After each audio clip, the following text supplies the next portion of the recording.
So I'm going to be reading out a short humorous piece, actually.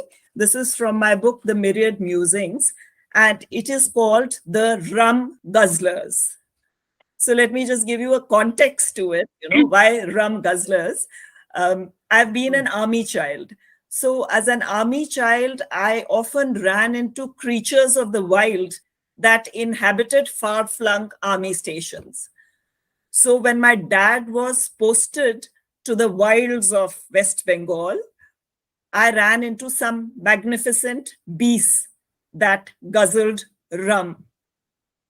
So that is the context of my piece. That is why Rum Guzzlers. So here goes. As an army child, I was quite accustomed to staying in never heard of places. One such place was Bengdubi in West Bengal. When my father was posted to Bengdubi, it did not even have its own train station. So we had to alight at Jalpaiguri and then make our way by road to Bengdubi. So we first arrived in Jalpaiguri one cold December morning and were ritually picked up at the station by an army captain and ushered into the ubiquitous one-ton, that's a small army truck, for our journey to Bengdubi. Soon we had left the small town of Jalpaiguri behind and were moving through a thickly forested area.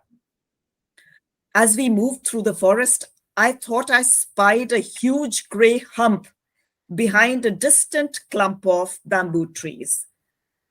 Seeing my interest, the captain accompanying us informed me that it was nothing but a rum guzzler. Seeing my total incomprehension, he twinkled. This is what we call elephants here, as they have a great fondness for rum and can smell it from miles away. My skeptical look elicited a complacent, "You will see," from the captain. In the bustle of shifting to a new place, I soon forgot this conversation. Then arrived the day when my father was to be formally dined in at the officers' mess. That is the tradition in the Indian Army. I'm sure it would be the tradition in other armies of the world also. So we were ushered into the dimly lit lawns as soon as we arrived. The bar was set out at the far end of the lawn. Suddenly, in the middle of the party bonhomie, I heard a shout, "Rum guzzlers aa gaye." The rum guzzlers are here. Before I could spy the gate crashers, the entire entourage with practiced agility retreated to the mess lounge and positioned themselves behind the bay windows. Intrigued, I squeezed myself into a crevice near one of the windows and peered outside. Nothing.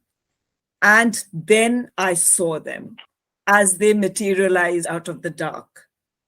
Them being two mammoth elephants walking through the gates of the officers' mess with a stately sway. As I watched, spellbound, the duo stopped, lifted their trunks, and delicately sniffed the air.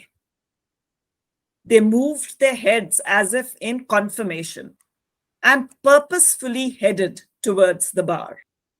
Then, with an enviable delicacy, they curled their trunks around the bottles of rum on the bar counter and tapped them on the ground till the bottle broke and made a rum puddle. Using their trunks, they guzzled down the liquor and continued till the bar counter was empty of all bottles.